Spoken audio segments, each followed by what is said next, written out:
प्रसार भारती अभिलेखागार की प्रस्तुति सदाबहार सुनहरे दौर का अनमोल खजाना।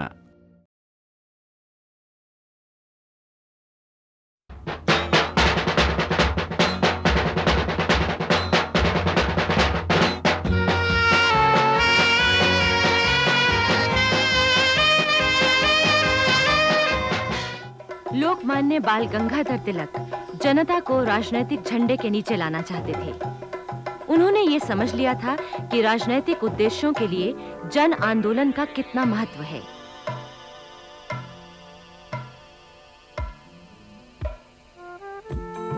उन्होंने गणेश पूजा और शिवाजी महाराज के वार्षिकोत्सव को सार्वजनिक त्योहारों का रूप दिया ताकि लोगों को अपने भूतकाल पर गौरव हो।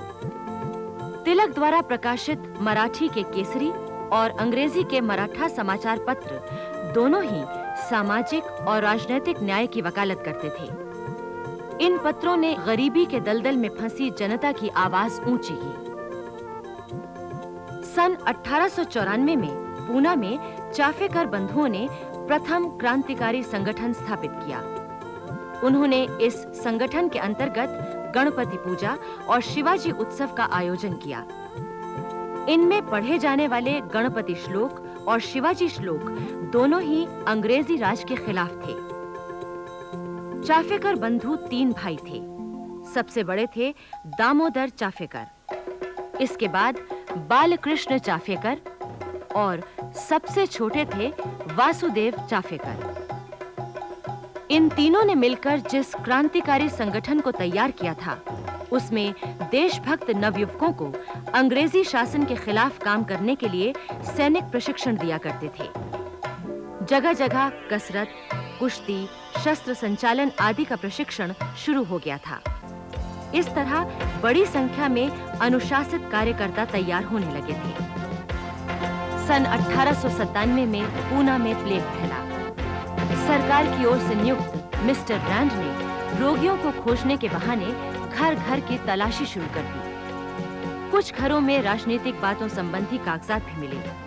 मिस्टर रैंड ने इन तलाशियों के नाम पर जनता पर अत्याचार शुरू कर दिया। इससे लोग परेशान हो उठे। लोकमान्य तिलक ने इन तलाशियों का विरोध करते हुए कहा कि ये सब हमारे राष्ट्र की आत्मा को कुचलने के लिए किया जा रहा है। 22 जून 1897 को महारानी विक्टोरिया का 60वां राज्याभिषेक दिवस मनाया गया। पूना में भी खूब धूमधाम थी।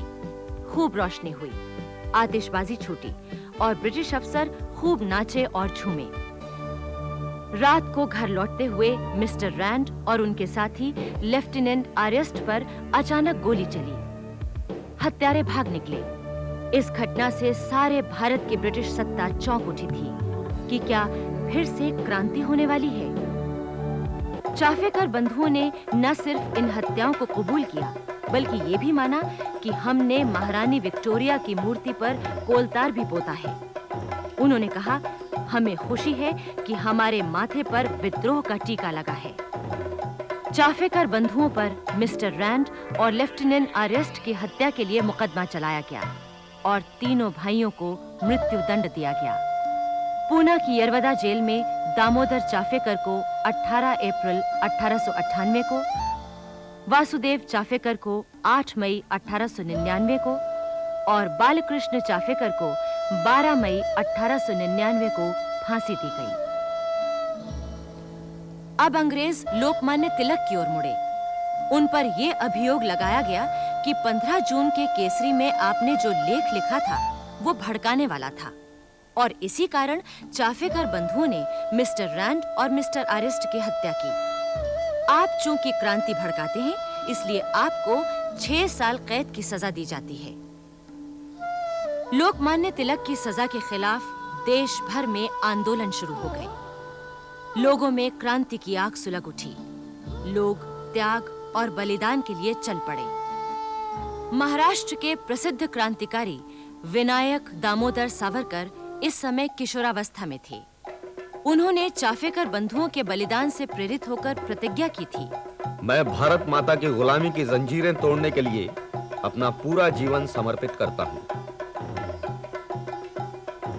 विनायक दामोदर सावरकर ने लोकमान्य तिलक के विचारों से प्रभावित होकर मित्र मेला नामक संस्था की स्थापना की, विदेशी वस्त्रों की होली चलाई और स्वदेशी आंदोलन को बढ़ाया।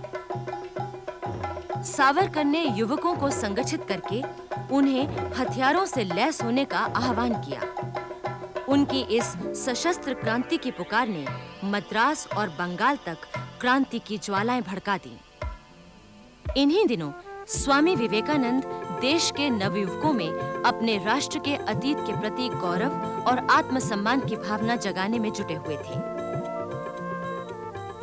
स्वामी विवेकानंद अपने गुरु रामकृष्ण परमहंस के मानवतावाद के प्रचारक थे। उन्होंने रामकृष्ण परमहंस के उपदेशों से भारतीय परंपरा की महानता को समझा था। विदेश यात्रा के बाद जब वो 1897 में भारत वापस आए तो उन्होंने पाश्चात्य संस्कृति की श्रेष्ठता को चुनौती दी और कहा कि हम उनसे कहीं अधिक ऊंचे हैं। उन्होंने देश के नवयुवकों से कहा, तगड़े बनो, मर्द बनो, तुम ऐसे कर्म को अपनाओ जो हम में आस्था पैदा करे, राष्ट्रीय आत्मसम्मान पैदा करे और गरीबों को भोजन तथा शिक्षा दिलाने के साथ साथ पीड़ितों का कष्ट दूर करने का समर्थन करे। हे वीर, तू साहस कर, गर्वित हो कि तू भारतीय है और बड़े गर्व के साथ ये कहे कि मैं भारतीय हूं और हर एक भारतीय मेरा भाई है। भारत भूमि मेरे लिए सर्वोच्च स्वर्ग है। भारत की भलाई मेरी भलाई है। कांग्रेस का 11वां अधिवेशन सन 1895 में हुआ था। इसकी अध्यक्षता सुरेंद्रनाथ बैनर्जी ने की थी। सुरेंद्रनाथ बैनर्जी ने इस अधिवेशन में 2.5 घंटे तक भाषण दिया था। अब तक के कांग्रेस अधिवेशनों में सबसे लंबा भाषण यही था। सन 1898 में लॉर्ड कर्जन भारत का वॉयसरॉय बनकर आया। लॉर्ड कर्जन एक बेहद महत्वाकांक्षी, घमंडी, हठी और तुनक मिजाज व्यक्ति था। वो दूसरों की सलाह की परवाह नहीं करता था। अपने आप को वो हमेशा सही समझता था और अपने मातहतों की भावनाओं को निर्दयता से कुचलने में जरा भी संकोच नहीं करता था। लॉर्ड कर्जन नहीं चाहता था कि भारतीय राष्ट्रीय कांग्रेस एक ताकत के रूप में उभरकर ब्रिटिश साम्राज्य के लिए खतरा बने। इंग्लैंड में भारतीय मामलों के मंत्री मिस्टर हैमिल्टन से उसने कहा था, मेरी एक महत्वाकांक्षा ये है कि मैं कांग्रेस के शांतिपूर्वक निधन में सहायक बनूं। और जॉर्ज हैमिल्टन ने लॉर्ड कर्जन को शाबाशी देते हुए कहा था, अगर 1-2 साल में कांग्रेस पूरी तरह लड़खड़ा जाती है तो उसके लोभ का श्रेय तुम्हें ही मिलेगा। कर्जन ने अपने मंसूबों को पूरा करने के लिए पहला मोहरा शिक्षित मध्यम वर्ग को बनाया, जिससे उसका राजनीतिक प्रभाव खत्म हो सके। ऐसे लोगों में बंगाल का प्रबुद्ध वर्ग सबसे आगे था। इसके लिए उसने उन्हें अलग-थलग करने की योजना बनाई, जो बाद में बंग भंग के नाम से जानी गई।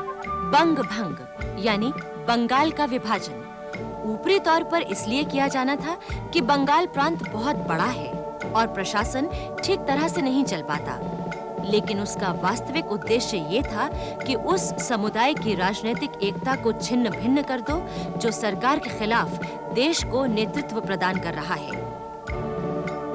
बंग भंग की योजना दिसंबर 1903 में प्रकाशित हुई तो उसके खिलाफ देश भर में आवाज उठी। अखबारों ने उसकी निंदा की और प्रस्ताव का विरोध किया। लॉर्ड कर्जन ने 18 फरवरी 1904 को बंग भंग के खिलाफ उठ रहे जनता के प्रचार का जवाब देने के लिए पूर्वी बंगाल के चटगांव, ढाका और मेमन सिंह जिलों का दौरा किया। उसने अपने भाषणों में जनता में सांप्रदायिक विष और अहंकार को उकसाया, लेकिन फिर भी पूर्वी बंगाल की जनता पर उसके इन भाषणों का कोई असर नहीं पड़ा। लॉर्ड कर्जन ने इस योजना को लागू करने के लिए भारतीय अधिकारियों और इंग्लैंड के शासकों से लंबी बातचीत की। आखिर सन 1905 के आरंभ में बंग भंग संबंधी लॉर्ड कर्जन के इरादे स्पष्ट हो गए और उसी के साथ उभरा बंग भंग विरोधी जन आंदोलन। 10 जनवरी 1905 को कलकत्ता के टाउन हॉल में हजारों लोगों की जनसभा में लॉर्ड कर्जन के बंग भंग संबंधी प्रस्ताव की खुलकर निंदा हुई। फिर जब ब्रिटिश सरकार ने बंग भंग प्रस्ताव को अंतिम रूप देकर प्रकाशित किया तो जैसे आग में घी पड़ गया। इसने सारे बंगाल को झकझोर दिया और सभी भारतीयों ने, चाहे वे किसी भी आयु, जाति, धर्म और व्यवसाय के हों, उन्होंने जमकर विरोध किया। 7 अगस्त को कलकत्ता के टाउन हॉल में हुई जनसभा बड़े ऐतिहासिक महत्व की थी। इस जनसभा में अपार जनसमूह उमड़ पड़ा था। शहर की अधिकांश दुकानें बंद रहीं। वंदे मातरम के नारों से सारा आकाश गूंज रहा था। विभाजन नहीं चाहिए, नहीं चाहिए, नहीं चाहिए। बंगाल एक है, एक है, एक है। एकता ही शक्ति है, एकता ही शक्ति है। इस सभा में कासिम बाजार के अंबिका चरण मजूमदार ने कहा, भारत के इतिहास में एक नया अध्याय आरंभ हो रहा है। बंग भंग के साथ इस देश में राजनैतिक आंदोलन एक नए चरण में प्रवेश कर रहा है। शीघ्र ही बंग भंग विरोधी आंदोलन बंगाल की सीमाओं से बाहर फैल गया। उत्तर प्रदेश, पंजाब, महाराष्ट्र और तमाम अन्य भागों में नई जागृति आ गई। लोगों ने बड़े जोश से स्वदेशी और बॉयकॉट संबंधी प्रस्तावों को स्वीकार किया। 28 सितंबर को महालय के दिन कलकत्ता के काली घाट मंदिर में धूमधाम से विशेष पूजा का आयोजन किया गया।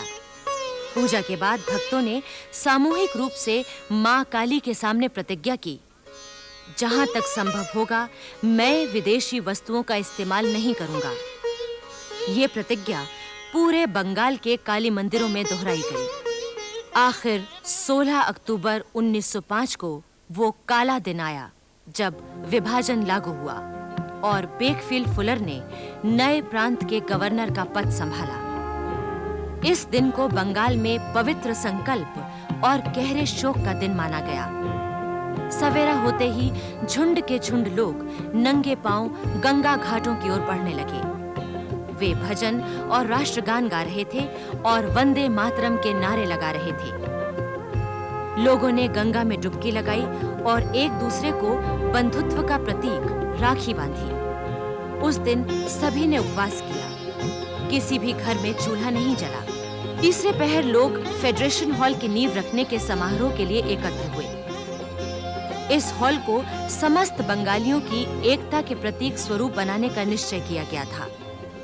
बंग भंग के विरोध में एक राष्ट्रीय कोष खोला गया था, जिसमें उसी दिन 70,000 रुपए इकट्ठा हो गए थे। समारोह में सुप्रसिद्ध न्यायविद और शिक्षा शास्त्री गुरुदास बैनर्जी, प्रमुख चिकित्सक नील रतन सरकार के साथ साथ बंगाल के शेर सुरेंद्रनाथ बैनर्जी, अमृत बाजार पत्रिका के संपादक मोतीलाल घोष और कवि रविंद्रनाथ ठाकुर आदि बंगाल के सभी प्रमुख नेता मौजूद थे।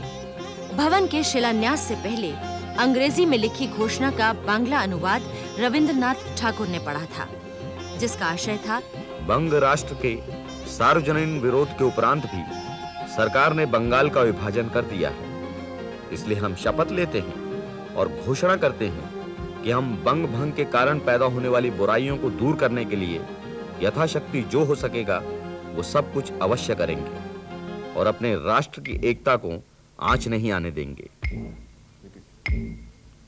इसके बाद बंग भंग विरोधी आंदोलन बड़ी तेजी से चला। शीघ्र ही इसका रचनात्मक रूप तैयार किया गया, जिसके अंतर्गत स्वदेशी, बॉयकॉट और राष्ट्रीय शिक्षा तथा स्वराज्य के लक्ष्य की ओर बढ़ने की इच्छा को शामिल किया गया था। पूरे बंगाल में वंदे मातरम के उद्घोष के साथ जुलूस निकलने लगे। सरकार ने वंदे मातरम पर प्रतिबंध लगा दिया। 12 साल में पुलिस की कड़ी निगरानी में प्रांतीय राजनीतिक सम्मेलन का जुलूस शांत और निहत्था था। लोग धीमे धीमे कवि रजनीकांत का ये गीत गुनगुना रहे थे। इसका आशय ये था कि मां के दिए हुए मोटे कपड़े को सिर झुकाकर स्वीकार करो। तुम्हारी माँ दीन दुखी है, इससे अधिक उसके वश की बात नहीं है। जुलूस में शामिल लोगों की बाहों पर वंदे मातरम के बिल्ले लगे हुए थे। आखिर थोड़ी दूर जाने के बाद पुलिस ने जुलूस पर आक्रमण कर दिया।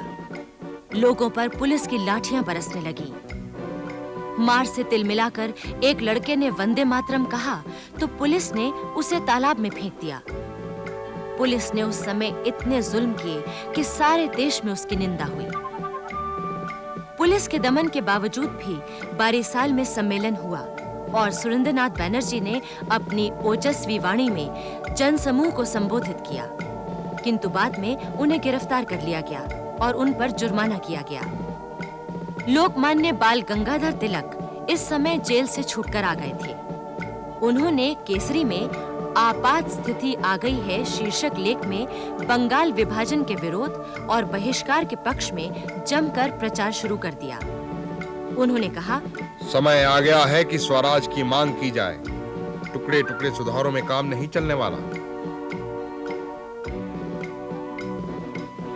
पंजाब में आर्य समाज ने स्वदेशी के सिद्धांत का प्रचार करने में बहुत बड़ी भूमिका निभाई। आर्य समाज के प्रचारक लोगों को स्वदेशी वस्तुओं का प्रयोग करने के लिए प्रेरणा देते हुए गांव-गांव घूमे। उत्तर प्रदेश में भी आंदोलन फैला और स्वदेशी का प्रचार सभी जिलों में होने लगा। जगह-जगह सभाएं हुई और स्वदेशी स्टोर खोले गए। इसके साथ ही दक्षिण भारत में ये आंदोलन फैला और वहां के अनेक जिले प्रभावित हुए। इधर कांग्रेस में दो दल हो गए थे और स्वतंत्र रूप से कार्य करने लगे थे।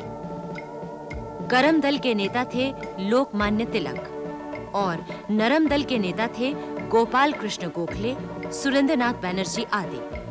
तिलक का प्रभाव कांग्रेस में बराबर बढ़ रहा था। वो राष्ट्रीय नेता बन चुके थे।